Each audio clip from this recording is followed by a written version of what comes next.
Morning dear students, welcome back to geography period. Today we are going to begin the next chapter, that is chapter 3 from your geography, that is drainage. So in this particular chapter we are going to learn about the characteristics of various important rivers of India, which belongs to some are Himalayan rivers and some are peninsular rivers. So and also we are going to discuss about, or we are going to learn about, what is the importance of rivers and lakes, and mostly we are going to learn about the characteristics of various peninsular rivers as well as Himalayan rivers. So let us begin with today's class, where we are going to learn a few concepts related to drainage as well as the difference between the Himalayan rivers and the peninsular rivers. Okay, so let's begin. First one is the term drainage. What does it mean? So drainage is a term which describes the river system of an area. Basically what happens when river or when water flows in a definite channel, we consider it as drainage. So when water flows in definite channel, in a particular channel, then we call it as drainage. But in case of here, if we consider the rivers, then it is the river system of an area. Whatever the river system found in an area are considered as drainage. These are natural drainage. Okay, then a drainage basin, one more term is there, drainage basin or river basin, which we called as same, either river basin or drainage basin. So river basin or drainage basin is an area which is drained by a single river system. Now what does a river system means? Because the term system, river, everybody knows, but what does the term system means? So river system means a river, a main river along with its tributaries are considered as river system. So that's why the term river system is used even in the first concept also, in drainage also. What is river drainage? So it is basically the river system of an area, mean all the river along with its tributaries. Now in the second one, a drainage basin or river basin is the area which is drained by a river along with its tributaries.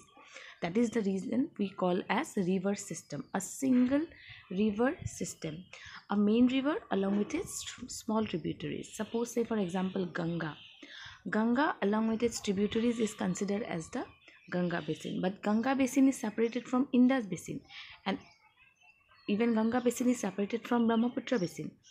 Like that, a particular main river along with its tributaries are considered as river system, and the area covered by a single drainage system is considered as drainage basin or river basin. Then we have one more thing, that is water divide. So divide means when something separates two things, that is a divide or divider, right? So here drainage or water divide means what? The upland, an elevated area or an upland which separates two drainage system. When two main rivers along with its tributaries are being separated by a upland or an elevated land, it is considered as water divide, because that is separating two river systems, one side this, another one the next side. So that's why a drainage or a water divide is the upland or the elevated land which divide the or which separates two river system is considered as water divide. So these are some concepts where you have learned, and beside that you also have some one more definition, that is drainage pattern. So drainage pattern means when a particular river along with its tributaries form different structure, that is considered as drainage pattern. So drainage means what? It describes a river system of an area, or when water flows in a definite channel, it is known as drainage. Drainage system means a main river along with its tributaries are considered as drainage system. And then a drainage basin or river basin is the area drained by a single river system. Then water divide, the upland or the elevated land which separates two river system is known as the water divide. Another one we got is drainage pattern. Drainage pattern means the river along with its tributaries it develops different forms, different structure. It is known as drainage pattern. And in next period we are going to learn about the characteristics of some important drainage pattern in India. But today we are going to learn the main river systems of India. We got the definition of river system. It is the main river along with its tributaries. So here the Indian river system, or all the entire rivers of India, that can be divided into two groups or two systems, major systems. One is Himalayan rivers, another one is the peninsular rivers. Now let's see what are the differences between the Himalayan rivers and the peninsular rivers. First thing is that we will learn about the Himalayas. So Himalayan rivers are rain fed and snow fed. So they have water in them throughout the year, that is they are perennial. The term perennial means when a river flows throughout the year with required amount of or volume of water. So when a river flows throughout the year is known as perennial river. And Himalayan rivers are perennial in nature because it is rain fed as well as it is also fed by snow melt. Even during winters or during dry season also, when there is no rainfall, due to the melting of snow, the Himalayan rivers have always water in its runoff. Okay, so that is the meaning, that Himalayan rivers are both rain fed. Rain fed means during monsoon it is obviously rainfall is or we can say like rainfall is adding more water to the rivers, and even throughout the year there is snow fed or snow melting. So during summer when there is rainfall, the water volume increases because it added by two. One is the rainwater, another one is the snow melt. But during dry season only snow melt is being and the water in the Himalayan rivers, but still it is perennial in nature, it flows throughout the year. Then you can see the Himalayan rivers. The main river system towards the left, you can see Indus is the main rivers along with its tributaries like Jhelum, Chenab, Ravi, Beas. These are, and Satluj also in between this one, it is Satluj, Ravi. Then you can see this this is the Indus system. Then another one is Ganga. Next to this Ganga you can see, so Ganga along with its tributaries are very much like Chambal, Yamuna, then Gandak, then Kochi. These are the tributaries of river Ganga. And another one is Brahmaputra, which include various tributaries like Manas, then Suvansiri, then Pagladia. These are some tributaries of Brahmaputra river. So main rivers of Himalaya are these, Indus, Ganga and Brahmaputra, and these are some tributaries of it. Then next characteristics of Himalayan river is that Himalayan rivers perform intensive erosional activity in the upper courses, as because the water during summer or during the rainy season is more, so due to the volume of water and the speed of the or we can say the velocity is also more because it's flowing from Himalayan rivers towards the plain areas, and that's why erosional capacity of the rivers are more.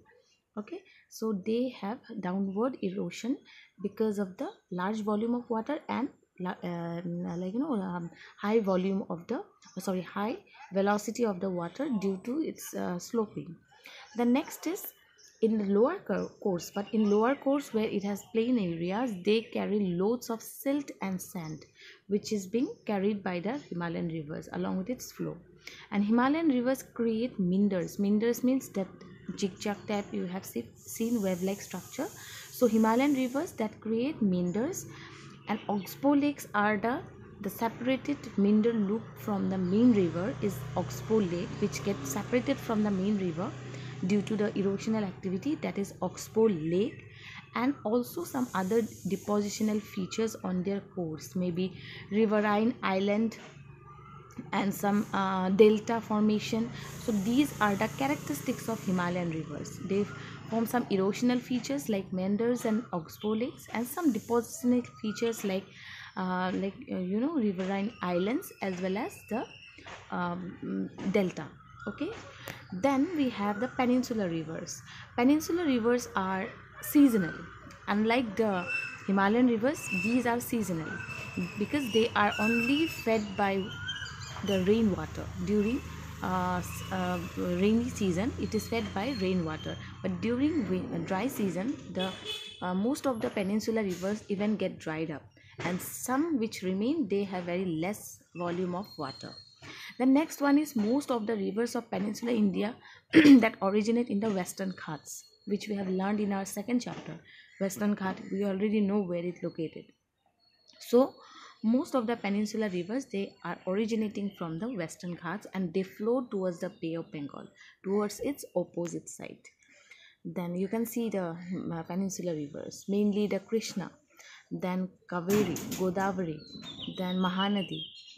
These are some of the main rivers of peninsular India, and Narmada and Tapi are also the peninsular rivers, but they are west flowing rivers. They are discharging its water to Arabian Sea. But rest like Kaveri, Krishna, Godavari, Mahanadi, these are discharging its water to Bay of Bengal, and they are originating in Western Ghats. Then the third point of peninsular river is that these rivers have shorter courses. Its length is short, and they have very shallow courses. Shallow means it's not that deep or that slopy like that of the Himalayan rivers as compared to the Himalayan rivers. So they are having shorter course and shallow valleys. They flow over shallow valleys, not like very steep like Himalayan rivers, and that is the reason there they have less erosional capacity. Rather, they have much more depositional features they are formed.